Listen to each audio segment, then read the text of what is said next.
Very good morning, early good morning, my dear friends. So, ஒவ்வொரு நாளும் late ஈவினிங்ல நம்ம கிளாஸ் பார்த்துட்டு இருந்தோம். So from today onwards we have started for early morning classes 6:30 6:30 மணிக்கு காலையில். Very good morning.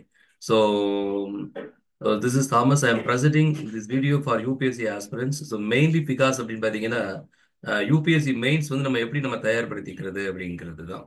ஸோ என்னோட வியூவை பொறுத்த வரைக்கும் யூபிஎஸ்சி அப்படின்னா is not and for single year practice. It need minimum of 2 years. First இயர்ல வந்து நம்ம என்ன சப்ஜெக்ட் என்ன லிஸ்ட் பண்ணியிருக்கோம் அப்படிங்கிறது யூபிஎஸ்சி சிலபஸை கம்பேரிட்டிவா கம்பேர் பண்ணி என்டையர் சிலபஸை வந்து we have to study first இயர்ல. செகண்ட் இயர்ல வந்து with current facts and social இம்பாக்டை வந்து நம்ம நிறைய ரிலேட்டடா ரிசர்ச் பண்ணோம் அப்படின்னா we have to come to a better conclusion with respect to the UPSC அப்படிங்கிறது தான். So mains type of descriptive வந்து பாத்தீங்க அப்படின்னா with clear data and exact fact we have to quote. So அதனால கொஞ்சம் நிறைய விஷயங்களை நம்ம ரீகால் பண்ணி ரிவைஸ்ட் பண்ணா மட்டும்தான் we have to bring some data with exact ஃபேக்டை வந்து நம்ம கொடுக்க முடியும். வெறும் என்ன சொல்றது, வெறும் சிம்பிளா மானே தேனே பொன்மானே மாதிரி யூபிஎஸ்சி டிஸ்கிரைப்டை வந்து நம்ம கொடுத்துட முடியாது அப்படிங்கிறது தான். So repeated reading and repeated understanding and newspaper analysis is most impact for UPSC examinations. So by this way, I am today presenting this today. That mean International Women's Day. நம்ம எல்லாருக்குமே தெரியும் 8th March at every year we are celebrating International Women's Day அப்படிங்கிறது தான். So அதை பத்தி இது ஒரு ஒரு சிங்கிள் வீடியோல அதை க்ளோஸ் பண்ண முடியாது. I think I will take 2 or 3 videos. So from early morning it self. So கொஞ்சம் கொஞ்சம் லிசன் பண்ணீங்க அப்படின்னா you can get some clear idea with respect to that. So women related issue and their growth அப்படிங்கிறது the common fact for UPSC mains. நார்மலா the GS2ல கேட்கறதுக்கு நிறைய chances இருக்கு இல்லையா? சரிங்க. So with respect to the Women's International Day அப்படின்னா நம்ம எல்லாருக்குமே தெரியும் as the every year on 8th March அப்படிங்கிறது 8ஆம் தேதி இல்ல. உமன் பத்தி சொல்லணும்னா நிறைய ஔவையார் காலங்கள்ல இருந்து திருவள்ளுவர் காலங்கள் தொட்டு பாரதியார் காலங்கள் வரைக்கும் நிறைய விஷயங்கள் வந்து பயற்றியா நிறைய அப்டேட் பண்ணியிருக்காங்கல்ல. மாத மாத மாதராய் பிறப்பதற்கு மாதவம் செய்தல் வேண்டும் அம்மா அப்படிங்கிறது போல. ஸோ நிறைய ஃபேக்ட் இருக்குங்க. ஸோ லைக்வைஸ் அதே மாதிரி பார்த்தீங்க அப்படின்னா சமூகத்தில் எப்படி ஒரு என்ன சொல்றது, their rights on political and their social and economical has been restricted from that past century years. பல நூற்றாண்டு காலங்களாகவே அவங்களுடைய ரைட்ஸ் வந்து political and economy and social நிறைய வந்து ரெஸ்ட்ரிக்ட் பண்ணிருக்கு அப்படிங்கிறது. இப்போ ஒரு நார்மலா ஒரு ஃபேமிலியில் எடுத்துக்கிட்டோம் அப்படின்னா ஒரு ஃப்ரீடம் மூவ்மெண்ட் வந்து ஒரு ஃபாதர் அண்ட் அதர்ஸ் இருக்கிறது போல ஒரு மதருக்கு இருக்கிறது இல்லை அப்படிங்கிறது தான். They have committed lot of the commitments. So அதனால ஒரு ஃபேமிலிக்காக நிறைய விஷயங்களை வந்து சாக்ரிஃபைஸ் பண்ண வேண்டிய ஸ்டேஜில் அவங்க இருக்காங்க இல்லையா? ஸோ பட் இருந்தாலும் அவங்களுடைய பொலிட்டிக்கல் சொசைட்டியில் அண்ட் எக்கனாமிக்கல எப்படி கவர்மெண்ட்ஸ் வந்து நிறைய புது புது ஸ்கீம் மூலியமா எப்படி இம்ப்ளிமெண்ட் பண்ணிட்டு வராங்க, what about their issue and what about their growth அப்படிங்கிறது தான் major fact of the classes. But நீங்க ஃபர்ஸ்ட் கிளாஸ் அப்படிங்கிறதுனால we will discuss some primary fact today. Yes. First, my view is on respect of the International Women's அப்படின்னா what is the mean of it? That mean, so it is a special day, so dedicated to honoring women's achievements and highlights. So gender disparities. So வேறுபாடுகள் இருக்கு இல்லையா? So gender disparities and advocate for their rights in political, society and the economy. This is the main concept of their International Women's Day means அப்படிங்கிறது தான். நார்மலா so இந்த primary factor discuss பண்ணோம் அப்படின்னா 1975 from இந்த year of 1975 the United Nations officially recognized on 8th March of every year as an International Women's Day. இது ஒவ்வொரு year வந்து ஒரு தீம் கொடுத்துட்டே இருக்காங்க. ஸோ இது என்ன ஒரு மேஜர் கான்செப்டா ஒரு தீம் இருக்கு அப்படின்னா so this year the theme is that அப்படின்னா for all women and girl right equality and empowerment. This is theme of that year 2025 அப்படிங்கிறது தான். எஸ்எஸ்சி மாதிரி ஒரு எக்ஸாமினேஷன்ஸ்ல டிஎன்பிஎஸ்சி குரூப் 2 அண்ட் குரூப் 4 மாதிரி எக்ஸாமினேஷன்ஸ்ல இந்த கொஸ்டின்ஸ் நம்ம எதிர்பார்க்கலாம் இல்லையா? ஸோ ஃப்ரம் தி இயர் 1975 இருந்து United Nations officially recognised and this year of that theme எதிர்பார்க்கலாம். கொஞ்சம் அட்வான்ஸ்டா கொஞ்சம் ப்ரீவியஸ் இயர்ல என்ன தீம் இருந்தது கொஞ்சம் ரீகலெக்ட் பண்ணோம் அப்படின்னா we get some exact primary fact. So the theme of the year of the 2025 is that so for all women and girls right equality and empowerment அப்படிங்கிறது தான். ஸோ நேஷனல் உமன்ஸ் டே அப்படின்னா 8th March அப்படிங்கிறது அது தாண்டி so national women's டேன்னு ஒன்று இருக்குங்க. இது எத்தனை பேருக்கு தெரியும்னு எனக்கு தெரியல. But UPSC aspirant, you have to must know about that National Women's Day also. So National Women's Day, we are celebrated on every 13th of February. The remembrance, the name is Sarojini Naidu. அவங்கள நினைவா ஒவ்வொரு ஆண்டும் பிப்ரவரி 13ஆம் தேதி அவங்க பிறந்த தினத்தை வந்து என்ன பண்றோம் அப்படின்னா நேஷனல் உமன்ஸ் டேவா நம்ம இந்தியாவில் செலிப்ரேட் பண்றோம். So before going to discussion on with respect to that international women's day, we let we discuss about that national women's day பத்தி கொஞ்சம் டிஸ்கஸ் பண்ணிக்கலாம். சரோஜினி நாயுடு அவங்கள பத்தி எத்தனை பேருக்கு உங்களுக்கு தெரியும்னு எனக்கு தெரியல. But I want to got some of that fact with respect to that they honor National Women's Day honors that name is Sarojini Naidu. So this day marks the birth anniversary of Sarojini Naidu, a freedom fighter. She is a poet and she is the first female governor of independence in India. And National Women's Day is dedicated to recognizing the achievement of Indian women in different fields. So likewise, so Sarojini Naidu அவங்களை பத்தி நம்ம தெரிஞ்சுக்கணும் அப்படின்னா, so இவங்க இந்தியாவினுடைய Nightingale அப்படின்னு நம்ம எல்லாருமே உங்களை அழைக்கிறோம். அது மட்டும் இல்லாம seasoned poet and seasoned writer and seasoned social reformer, ஒரு ஆகச்சிறந்த ஒரு சமூக ஆர்வலர் நம்ம இவங்களை சொல்லலாம். ஸோ அதே போல பாத்தீங்கன்னா, ஸோ இது she was born on the year of 1817 1879 பிப்ரவரி 11 ஹைதராபாத்ல இவங்க பிறக்கிறாங்க. ஸோ இவங்க அப்பாவோட நேம் என்னன்னு பாத்தீங்க அப்படின்னா, ஸோ அகோரநாத் சாட்டோபத்யாயா. நிறைய இடங்கள்ல நம்ம என்ன எப்படி கால் பண்றோம்னா சரோஜினி நாயுடு அப்படிங்கிறது தாண்டி ஸோ சரோஜினி சாட்டோபத்யாயா அப்படிங்கிற பேரும் இவங்களுக்கு உண்டு. அப்பாவோட பேரை சேர்த்திருப்பாங்க. அதே மாதிரி 1898 ஸோ இன்டர்காஸ்ட் மேரேஜ் பண்ணிக்கிறாங்க. அந்த காலங்களில் வந்து இன்டர்காஸ்ட் மேரேஜ் அப்படிங்கிறது ஒரு மிகப்பெரிய காம்ப்ளிகேட்டடான ஒரு ஆக்டிவிட்டி. ஸோ அந்த காலங்களிலே அவங்க வந்து 1898 வந்து இன்டர்காஸ்ட் மேரேஜ் பண்ணிக்கிறாங்க. ஸோ சோசியல் ஆங்கிள் பார்க்கணும் அப்படின்னா 1905 வங்க பிரிவினையில இவங்க கலந்துக்கிறாங்க. சுதந்திர போராட்டத்தினுடைய வங்க பிரிவில் ஃபர்ஸ்ட் தன்னை ஸோ இனிஷியேட் இன்கார்பரேட் பண்ணிக்கிறாங்க. ஸோ அது மட்டும் இல்ல, மகாத்மா காந்தியுடன் தண்டி யாத்திரையிலையும் கலந்துக்கிறாங்க.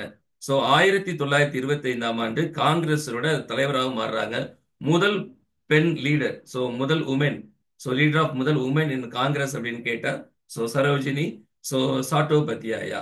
ஸோ அதே மாதிரி பாத்தீங்க அப்படின்னா 1920 நம்ம எல்லாருக்கும் ஞாபகம் இருக்குன்னு நான் நினைக்கிறேன். ஸோ நான் கோஆபரேஷன் மூவ்மெண்ட் ஃபர்ஸ்ட் ஆகஸ்ட் 1920 1ஆம் தேதி ஆகஸ்ட் மாசம் 1920 ரவுலட் ஆக்டோட இம்பாக்டா மகாத்மா காந்திஜி வந்து நான் கோஆபரேஷன் மூவ்மெண்ட்டை வந்து ஸ்டார்ட் பண்றாங்க. ஸோ நான் கோஆபரேஷன் மூவ்மெண்ட்ல ஜாயின் பண்ண முதல் பர்சன் யாருன்னு கேட்டா அது சரோஜினி நாயுடு. அதே மாதிரி பாத்தீங்கன்னா round table conference 1931 so round table கான்ஃபரன்ஸ்ல ஸோ மகாத்மா காந்திஜியோட கலந்துக்கிறாங்க ஸோ சரோஜினி நாயுடு. ஸோ காந்திஜி அவங்களுக்கும் சரோஜினி நாயுடுக்கும் நிறைய குட் அண்ட் ஒரு நல்ல ரிலேஷனே இருந்தது. மகாத்மா காந்திஜி வந்து சரோஜினி நாயுடு அவங்கள ஸோ மிக்கி மவுஸ் அப்படின்னு தான் செல்லமா அழைக்கிறாங்க. ஸோ அது மட்டும் இல்ல, ஸோ ஆஃப்டர் இண்டிபெண்டன்ஸ் 1947 அப்புறம் பாத்தீங்க அப்படின்னா she was the first governor of India. So ஒவ்வொரு ப்ரொவின்ஸுக்காக வந்து கவர்னர் அப்பாயின்மெண்ட் பண்றாங்க ஆஃப்டர் இண்டிபெண்டன்ஸ்க்கு அப்புறம். ஸோ யுனைடெட் ப்ரொவின்ஸ் சொல்லுவோம். இப்போ நம்ம சொல்ற உத்தரப்பிரதேஷ் வந்து 1947 அந்த யுனைடெட் ப்ரொவின்ஸ் நிறைய மாகாணங்களை ஒரு ஒன்றிணைச்ச ஒரு அமைப்பு. ஸோ யுனைடெட் ப்ரொவின்ஸோட கவர்னரா இவங்க வந்து அப்பாயின்மெண்ட் பண்றாங்க.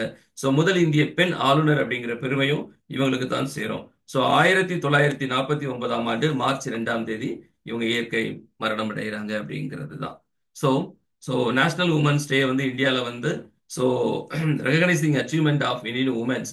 ஸோ அதே மாதிரி பர்த் அனிவர்சரியை ரிமைண்ட் பண்ணி ஸோ நேஷனல் உமன்ஸ் டே வந்து எவ்ரி 13th February வந்து நம்ம செலிப்ரேட் பண்ணிட்டு இருக்கோம் அப்படிங்கிறது தான். சரிங்களா? Yes, come to the point with respect to that international women's day. So international women's day பொறுத்த வரைக்கும் பார்த்தீங்கன்னா we discussed with respect to that theme. நம்ம ஒரு பிரைமரி ஃபேக்டர் டிஸ்கஸ் பண்ணோம். பட் அதையும் தாண்டி அப்படின்னா so what are the problems faced by women in India and what about their growth, and for their growth what are the steps has been initiated by the government அப்படிங்கிறது தான். இது ஒரு 3 angle classes பார்க்க போறோம். என்ன பார்க்க போறோம் அப்படின்னா what about the social issue and impact. So அவங்களுடைய growth எந்த அளவுக்கு இன்னைக்கு வேலிடிட்டா மேல வந்திருக்காங்க, அதுக்கு கவர்மெண்ட் ஸ்டெப்ஸ் என்னெல்லாம் எடுத்திருக்காங்க, கவர்மெண்ட் பாலிசி என்னெல்லாம் இருக்கு அப்படிங்கிறத நம்ம டிஸ்கஸ் பண்றோம். சரிங்களா?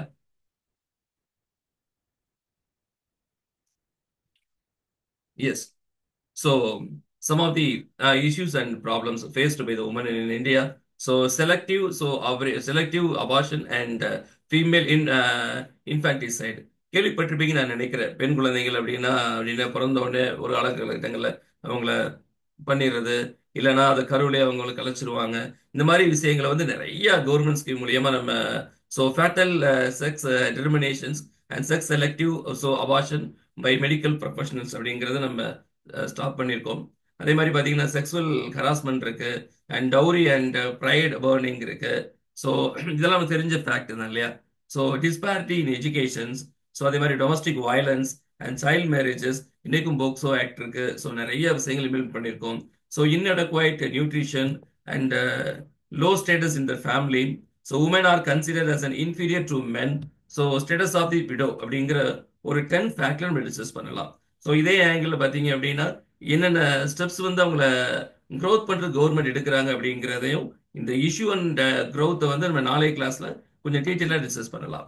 பட் இன்னைக்கு வந்து இன்னொரு ஃபேக்டர் நம்ம டிஸ்கஸ் பண்ண ஐ want to discuss with you another fact that mean பேட்டி பேச்சோ அண்ட் பேட்டி பேத்தோ அப்படிங்கிறது தான். இது honourable prime minister Narendra Modiji அந்த year of 2015 and 22nd January, so at Panipat, Haryana, in the state of that, Honorable Prime Minister Narendra Modi launched. So இதை வந்து triple BP, that mean பிபிபின்னு ஸ்கீம்னு சொல்லுவோம்.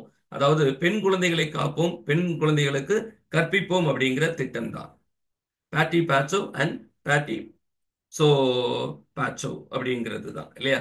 So பெண் குழந்தைகளை காப்போம், பெண் குழந்தைகளுக்கு கற்பிப்போம் அப்படிங்கிறது தான். ஸோ இந்த ஸ்கீம் வந்து எப்போ லான்ச் பண்றோம் அப்படின்னா 2015 ஜனவரி 22 honourable prime minister Narendra Modiji வந்து ஹரியானா அப்படிங்கிற ஸ்டேட்ல இதை லான்ச் பண்றாங்க. ஃபார் வாட் பர்பஸ் அப்படின்னு பாத்தீங்கன்னா to protect their interest of the girl children and ensure their education அப்படிங்கிறது தான். Central department of ministry women and child development as the nodal ministry for the implementing the scheme அப்படிங்கிறது தான். Nodal ministry category யார் அப்படின்னு பாத்தீங்கன்னா ministry of women and child development. Ministry of women and child டெவலப்மெண்ட்ல ஒவ்வொரு இயரும் யூபிஎஸ்சில ஒரு மெயின்ஸ் கொஸ்டின் எதிர்பார்க்கலாம். So ministry of women child development refer பண்ணோம் அப்படின்னா women's and children's relative fact எல்லாம் டிஸ்கஸ் பண்ணோம் அப்படின்னா சாலிடா மெயின்ஸ்ல நமக்கு ஒரு 20-25 மார்க் கையில் இருக்குன்னு நம்ம நினைச்சுக்கலாம் இல்லையா? சரி, ஸோ இந்த ஸ்கீமை பத்தி கொஞ்சம் பெட்டரா நம்ம கொஞ்சம் தெரிஞ்சுக்கலாம். ஸோ பேட்டி பேச்சோ அண்ட் பேட்டி பேத்தோ அப்படின்னா என்னங்க? ஸோ பெண் குழந்தைகளை காப்போம், பெண் குழந்தைகளுக்கு கற்பிப்போம் அப்படின்னா ஸோ ஒவ்வொரு டிஸ்ட்ரிக்டா 2021 சென்சஸை ரிவீல் பண்ணி ஸோ இந்தியாவில் இருக்கக்கூடிய ஸோ ரேஷியோ, அதாவது பெண் குழந்தைகள் வந்து கல்வியிலையும் அவங்களுடைய பாதுகாப்புலையும் ஸோ கொஞ்சம் பின்தங்கி இருக்க மாவட்டத்தை வந்து லிஸ்ட் பண்ணி எடுக்கிறோம். ஸோ அப்படி லிஸ்ட் பண்ணி எடுத்து அந்த மாவட்டங்கள்ல ஸோ நிறைய ஸ்கீம் வந்து இனிஷியேட் பண்ணி அதை கொஞ்சம் ஈக்குவலன்ஸ் அண்ட் பேலன்ஸா கிரியேட் பண்ண ட்ரை பண்றோம். ஈவன் தோ பார்த்தீங்கன்னா so likewise so child sex ratio வந்து கம்மியா இருக்க மாவட்டத்தை முதல் கால்குலேட் பண்றோம். Likewise so extensive and so significant decline in child sex ratio, recording in all time low of 918 girls for every 1000 boys. வந்து உண்மையிலே இந்தியாவில் கம்மியாக தான் இருக்கு. ஸோ 1000 பசங்க இருக்க இடத்துல 918 கேர்ள்ஸ் தான் இருக்காங்க அப்படிங்கிறது தான். ஸோ இதை வந்து the government of India selected 100 district on the basis of that child sex ratio as per census of 2011, covering all state and union territory on a pilot basis and covering at least one district in each state. ஒவ்வொரு ஸ்டேட்லயும் ஒரு டிஸ்ட்ரிக்டாவது இருக்கணுங்கிறதுலாம் list எடுத்திருக்காங்க. தமிழ்நாடு பொறுத்த வரைக்கும் Cuddalore districts has been chosen for implementation of that PP scheme as a child sex ratio is the lowest in the state அப்படிங்கிறது தான். நார்மலா பாத்தீங்க அப்படின்னா சைல்டு செக்ஸ் ரேஷியோ இன் தமிழ்நாடு பாத்தீங்கன்னா அவுட் ஆஃப் 1000 வந்து 943. அதே மாதிரி பாத்தீங்கன்னா இஸ் நேஷனல் ரேஷியோ பாத்தீங்க அப்படின்னா இஸ் அவுட் ஆஃப் 1000 வந்து 918 தான். தமிழ்நாட்டில் கொஞ்சம் மாட்ரேட் பரவாயில்ல அப்படிங்கிறது தான். ஸோ நம்ம வந்து கடலூர் டிஸ்ட்ரிக்டை சூஸ் பண்ணியிருக்கோம். So object of the scheme என்னன்னு பார்த்தீங்க அப்படின்னா likewise prevention of gender so biased sex selective eliminations, ensuring survival and protection of the girl child, ensuring education and participation of the girl child. The district collector, என்ன district அவங்க choose பண்றாங்களோ the district collector is the chairperson for implementation of the scheme அப்படிங்கிறது தான். So பேட்டி பேச்சோ and பேட்டி பேத்தோ அப்படிங்கிற ஒரு objective என்னன்னு பார்த்தீங்க அப்படின்னா prevention of gender biased sex selective elimination, ensuring survival and protection of girl child, and ensuring education and participation of the culture அப்படிங்கிறது தான். Yes, very good morning. So இது ஃபர்ஸ்ட் கிளாஸ் அப்படிங்கிறனால ரொம்ப சிம்பிளா முடிச்சிருக்கோம். ஸோ நாளைக்கு இன்னும் கொஞ்சம் டீடைல்டா ஸோ இஷ்யூஸ் அண்ட் growth வந்து ஆன் உமன்ஸ் அப்படிங்கிறதுலையும் ministry of women and child empowerment அப்படிங்கிற ஒரு ஃபேக்ட்லையும் நம்ம அடுத்தடுத்து இந்த கிளாஸ் நம்ம டிஸ்கஸ் பண்ணிக்கலாம். சரிங்களா? It was nice talking with you. Thank you sir. Thank you so much. Very good morning.